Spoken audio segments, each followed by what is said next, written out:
and every spy is a lie. We are the Spy-Fi guys, and this is Citadel.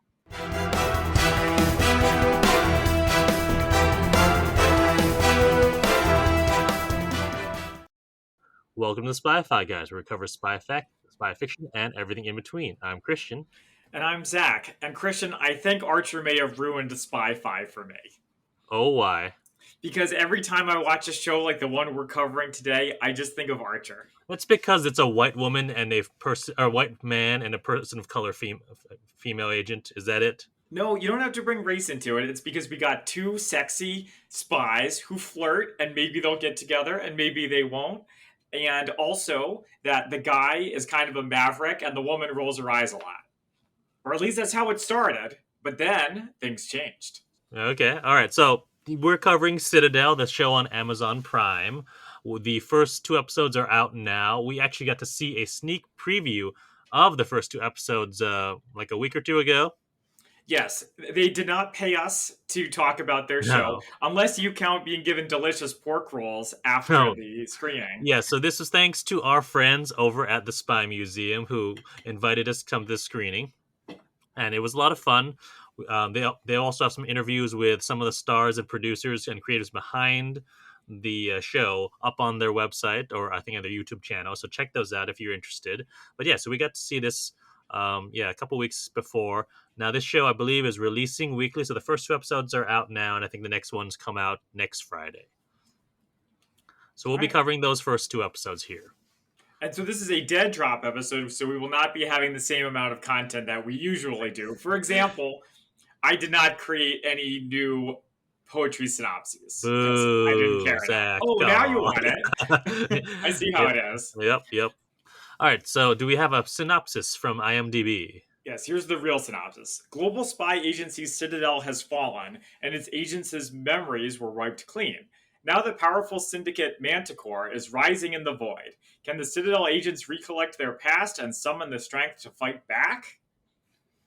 Interesting. Well, let's find out. A bit wordier than what we normally get. Yeah. So we start off on a train. We got our two leads, Nadia and Mason, played by Priyanka Chopra Jonas and Richard Madden of Game of Thrones fame. And the Eternals, which I always, every time he stared at someone, I was expecting him to laser beam them with his eyes. Right. So they meet on a train. They have some spies speak. They've definitely got a past with each other. And they both work for Citadel, which, as we find out, is a spy organization. Mm-hmm. And their, guy in their ear, their man in the chair, is named Bernard, who's played by, what's Stanley his name? Tucci. Yeah, Stanley Tucci, the Tooch. Yep.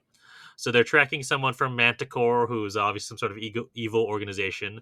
But we find out it's a trap, and they get caught in this shootout, and then the train explodes and crashes. Or it crashes and it explodes. Yeah. I gotta say, the show did keep me guessing in some ways, but I was a little bit disappointed, and I'm not going to watch the rest of it, I don't think, so you'll have to let me know if they reveal it. But I was like, so we're just told Citadel are the good guys, and Manticore are the bad guys. Yeah. And they are?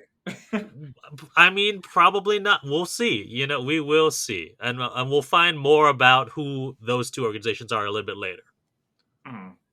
Going on this train sequence, I mean... There's something classic spy about being on a train. Sure. And I also should say the action is great. It was very good. Yeah. My particularly favorite was the liberal use of a pump-action shotgun that totally wrecks people. Oh, yeah. Yeah. This show is interesting because it's extreme violence, but it's also kind of goofy. I mean, it's that... would you say this is more violent than your average Bond film? Oh, yeah. Okay. Definitely. All right.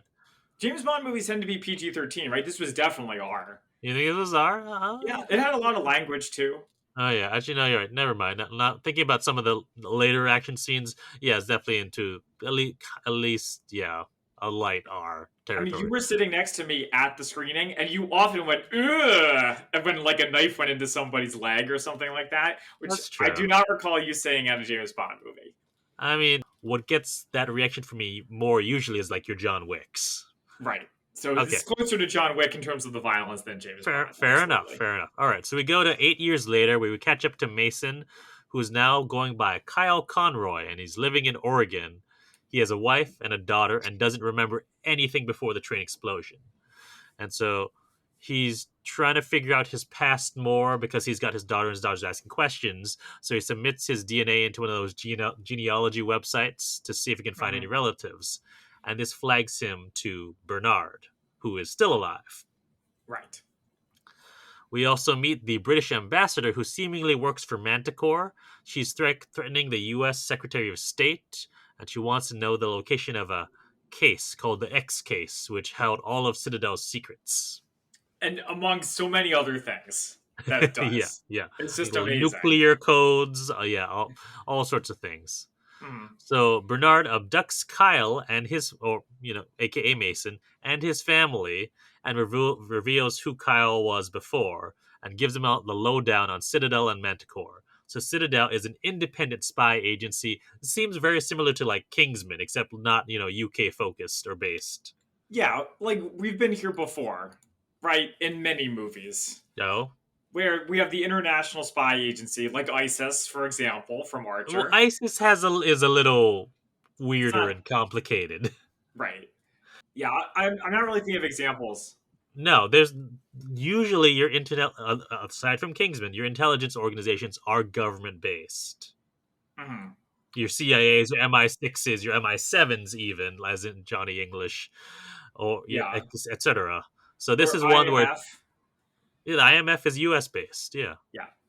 I also wanted to comment really quickly that yeah, when he is revealed to have amnesia, I yeah. was like, it's more of a trope in video games, but it's Uh an huh. extremely common one. And I liked how later they explained why he had amnesia, Yep. Yep. and a Yep. very good one, too.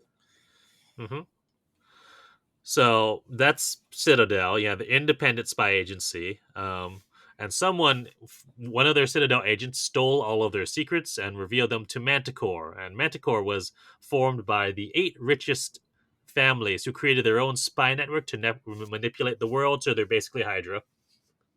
But this also makes sense, too, that the global elites or whatever. That's true, yeah, Illuminati. Yeah. Well, it's kind of like, so this is going to be a little bit nerdy, where in DC Comics you have the Justice Of League, and course, then you have the yeah, Crime Syndicate, which is like the evil Justice League. yeah, Um, or and the Injustice Society or yeah, any so like, other, yeah. right, so like it makes sense that the bad guys would be like, we keep being foiled by groups like IMF or whatever, so why don't we make one of our own to stop Uh-huh. them? Which is exactly what they do. Yep. So he also tells him there's this, yeah, about the X case, which holds all of the nuclear codes, and they need to do something to stop to get it back. And obviously, Kyle doesn't believe him really, and to sort of show him that his while his memories may not be there, his skills are. He throws a knife at him, which he catches, which I like. It's a trope, but I always Yes. enjoy it. Well, it's a trope that's done very well, and I can see why it was in the trailers because his Yeah. reaction is very funny. Uh-huh. And then it gets lampshaded later. I hope that's the correct use of lampshaded in a way that's also Yeah, funny. sure. And he also shows him Nadia's photo as like one of the other top agents of his partner. And previously, he was having dreams about a woman and the train crash and kept seeing Nadia's face. Mhm. And so seeing Nadia's photo could have cemented, all right, I need to figure out what's going on here. We end our episode 2 with the revelation that Nadia actually survived the train crash as well. Mhm. Which I think most people would have expected, I mean, but it's it's with fine. Priyanka Chopra Jonas being such a big part of marketing, I would assume she didn't die in the first 5 minutes. And it's not her You know, twin sister or anything like pulling that. a Captain Georgiou from Star Trek Discovery. Yeah. We start episode 2 with Nadia pulling herself out of the river. She gets a message from Bernard that he's backstopping her, and we'll find out later what that means.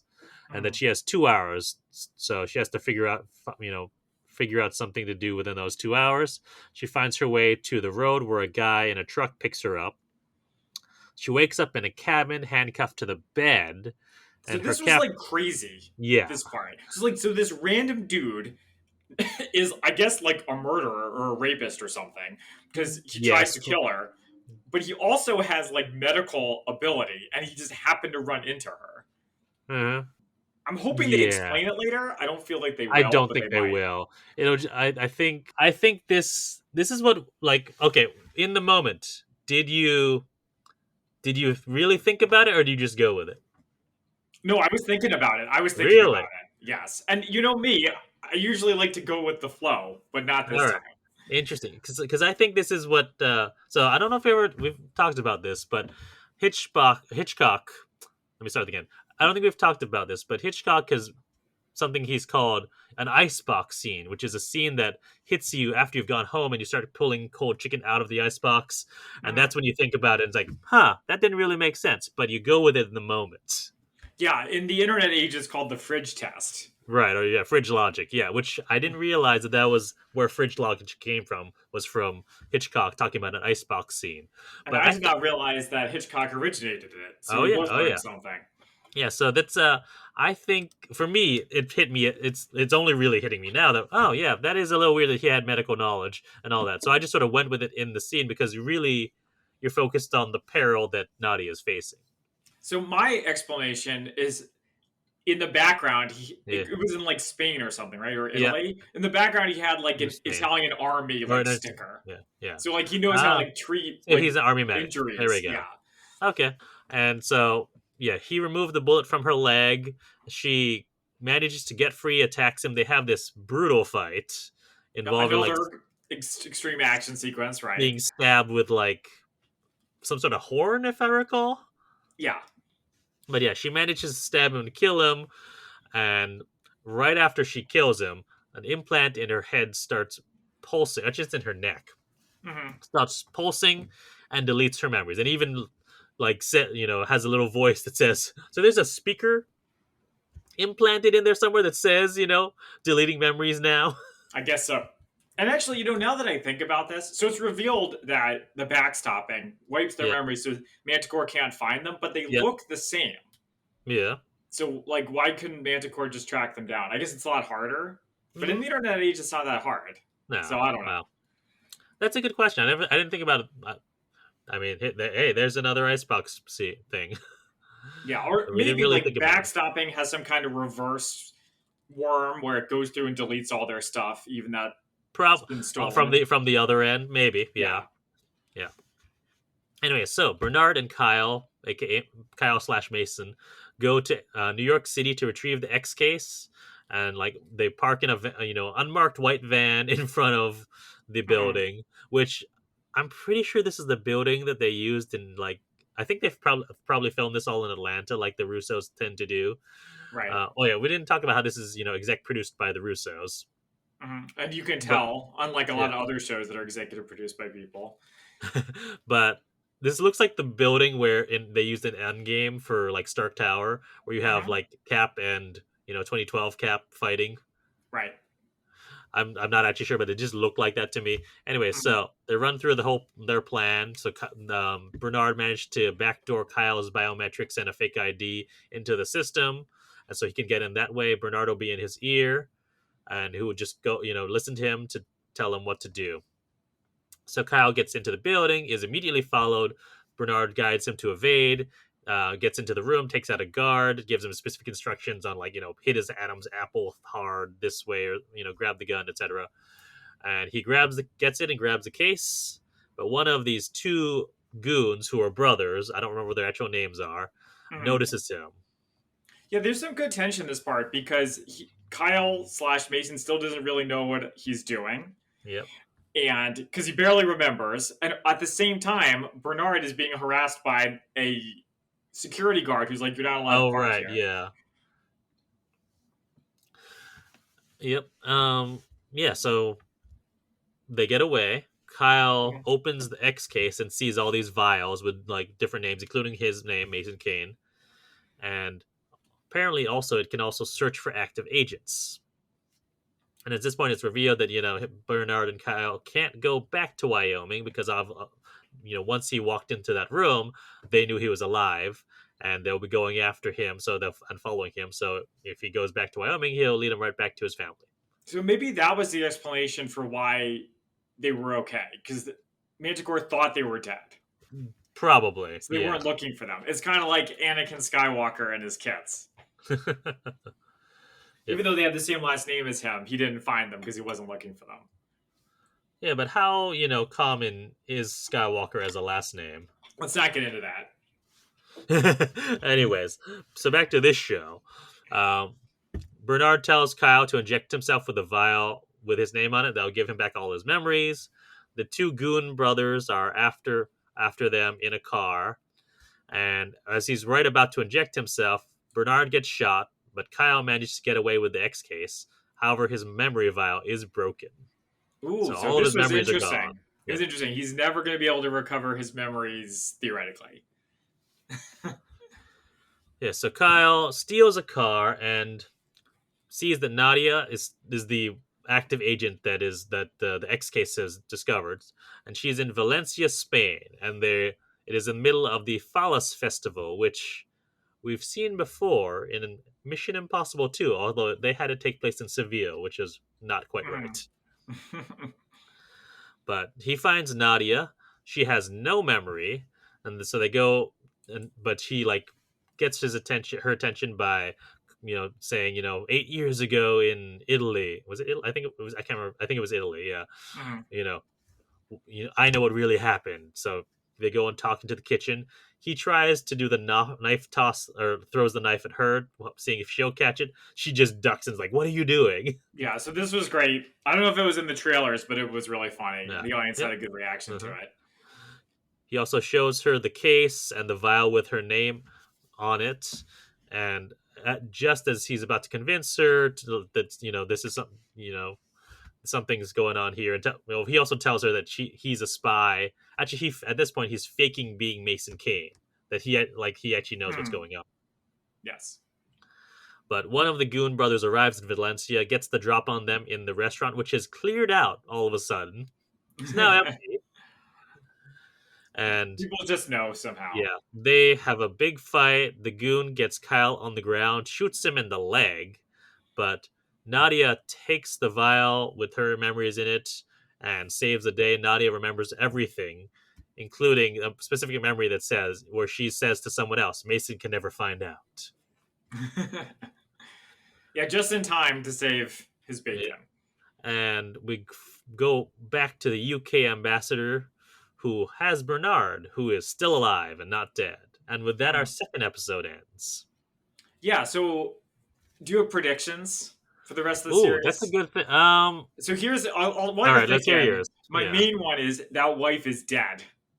Oh, I Kyle, think. like quotation mark, his wife is dead. She's gonna get fridged, and Oh then that way there's no. tension between him and Nadia. Are they gonna get together or not? I think there'll be tension either way, even if the wife, Also, it's like doesn't a love die. triangle. Yeah, All where he's right. torn between his past and his future. Right, but ultimately, I think she will die, Ah, and then Nadia can step in. I That's my don't think prediction. so. So, do you think Nadia is actually the traitor who, revealed all the secrets, I or don't is think that a the red show herring? is that deep. I guess it Well, would I have mean, to depend. Like, because I mean that's the implication from that. Mason can never find out. yeah, that's true. I guess I would want to see if that thing about how Citadel aren't as goody goody as they seem, and Manticore's Hmm. not as batty batty as they seem. If they do that and they keep the twists coming, then Mhm. I could see that. It's interesting, Christian, because this series is only 6 parts, Uh-huh. so it's not that much of a lift to finish it. Yeah, I but you just don't want to. still really. I don't. I want to. I'm this, and we'll get a. I get Well, before we go into maybe I'll talk more about it in my ratings. We'll see. Mhm. Yeah, I guess it's 4 parts and they're each probably 45 minutes. Yeah, maybe I'll Well, just they're do like it. 35 minutes more like it actually. Even better. All Yeah, right. that like I did appreciate that about this show, that it wasn't like an hour long or 55 minutes. It was like 35 minutes. Yeah. Yeah, it's not like the Rings of Power where there's a million little plots and it's really long. Yeah. Hey, I enjoy the Rings of Power, but I mean, I let's. enjoyed it too, but it had its. I'm glad this isn't like that. Yeah. All right, shall we move into our spy fact versus spy fiction? I know you have some. Yeah. So the only one I have, and this has come up in other movies that we've covered, but I was like, what's the deal with the nuclear codes Oh, exactly? I thought it was gonna be about amnesia. No, Okay, it, all right, it yeah. is So, not. what tell us about nuclear codes So then? according to Live Science, there are two sets of codes required for a launch. There's the one that's like in The Man Who Saved the World, the one that's at the crews that fire, that actually sit there and fire it. And then there's Uh the one huh. used by the president, like in the football. Hmm. Okay. Okay. The president doesn't have access to the ones used by the crews, and vice versa. The codes the commander in chief has are known as the gold codes. They identify the president, confirm his authority to order one, Mm-hmm. and the codes are printed on what's called the biscuit, which is kind of funny. It's a credit card Biscuit. size slip of paper that's in the football. Interesting. Oh well, Yeah. yeah, we've seen that in the Sum of All Fears. Yes. And really, that's about it. The rest is just a history of the football. At Okay. one point, Clinton claimed he lost the biscuit for several months in 2000. A potentially serious mishap that went unreported until it was time to change the codes, which Oh was done wow. every 4 months at the time. So I guess with this show, I guess they're saying that the magic briefcase that Uh-huh. contains everything would Mm-hmm. be the launch codes, or no, it would be the president's codes, and then the crews would just believe them and fire them. Probably. I I don't know. think is the idea. We'll see. Well, that'll be interesting to see. Well, maybe you won't see, but I'll see whether or Maybe not we actually get these nuclear codes in play ever, or if they're just a MacGuffin that gets fallen by the wayside. that's a good question. I think you could probably go either way. No. This is funny that they do the nuclear codes again. Hmm. When you're trying to motivate something, that's a good motivation. I mean, there's only so many things that spies can fight over. You got Yeah. viruses, you got Nuclear codes, like a hidden piece of technology that could change the world. You got or nuclear you have a codes. list of of all your agents. Yeah. So we got multiple ones in this Yeah. show. Yeah. All right. Do you want to move into favorite quotes? Yeah, I did not write down any favorite Oh, I've quotes. got two. Hmm. I've got one is why would you trust me? I gassed you and your family in a fucking car. I'm exceedingly untrustworthy. I'm a spy. Hmm. And but I think my favorite line from this show was we are two guys in a van with a briefcase. We are the plot of Dumb and Dumber. Mm. Yeah, that was said by Mason, right? Yeah. The other one was said by Bernard. Yeah. Yeah. So there were some Alrighty. good jokes, which is exactly what I would expect from the Russo's. Russos. Yeah. Yeah. All right. We're gonna get into our ratings. Sure. I know. I usually go first. Yeah. I can go first this time. I hadn't brought it up yet, but I didn't love all of the telling and not showing. Like Like. we Oh. really have it on faith from Hmm. Bernard that Yeah. Citadel are the good guys and Manticore are the bad guys. Yeah. I mean, yeah, there's a lot of collateral damage, but that happens regardless. Yeah, the characters were like fine. Uh The huh. amnesia reveal is interesting, That there but actually there is a cause for it. Yeah. yeah, that they have a reasonably good explanation for it, but it's all just okay. So I will Okay. give it 5 out of 10 martinis. It's like All right. average. All right. So I'm gonna go a little higher than you. I'm gonna go for a 6 out of 10 martini. So for me, this scratches an itch of because I've been watching a couple of different spy things on like TV shows. I've been watching Slow Horses. I've been watching The Night Agent. I've been watching what was the other one I was watching? Oh, Treason, which has that guy from Daredevil whose name escapes me now. Charlie Cox. Yeah, Hmm. and those are all sort of very dour. Not kind of not necessarily depressing, but they're just very serious. So for me, I like that Citadel has a sense of fun. It's a little more fantastical, Sure. I mean, it and is. yeah, That definitely is. It never claims to be anything else. yeah. And on the other end of the spectrum, I've also been watching the True Lies the show that they've done on Paramount Plus, Oh which yeah, that is is about spies, isn't it? it is about spies, but it's on that further end of more into the goofy Hmm. kind of thing. So this is a get nice in between the middle of it's like it's got great action and it's got a interesting plot, but it also has some fun to it, which some of those other shows necessarily didn't have. Mm. So I'm enjoying it. I also appreciate that yeah, it's like I said, 35-minute episodes I think is about where they land. So it's quick. It doesn't belabor the point. And yeah, like you said, it's only 6 episodes, so it's not like a huge time commitment. Mhm. But I do think, I would hope rather, that they play with that. Who's the good guy, who's the bad guy, a bit. Yeah, they And just have some things that are kind of unexpected. but I wouldn't expect it in the first 2 episodes. It's a Yeah, TV show. You're not going to get those answers in the first episode. yeah, you need You time for have it to to set build. up a premise before you can, turn it on its head. Mhm. Okay, well, thank you for joining us for this Dead Drop episode. Catch us later for Johnny English. You can find us on social media at the Spy-Fi Guys on Facebook, Twitter, and Instagram, and our merch store at redbubble.com. Until next time, I'm Zach. And I'm Christian. And we are the Spy-Fi Guys, signing off. Thank you for listening to the Spy-Fi Guys. If you enjoyed our podcast, please be sure to give us a 5-star rating on iTunes. The theme song from this podcast is Mistake the Getaway by Kevin MacLeod from Incompetech.com. Licensed under Creative Commons by Attribution 3.0. Films, books, and television shows reviewed by our podcast are the intellectual property of their respective copyright holders, and no infringement is intended. This is a personal podcast. Any views, statements, or opinions expressed in this podcast are personal and belong solely to the participants. They do not represent those of people, institutions, or organizations that the participants may or may not be associated with in a professional or personal capacity unless explicitly stated.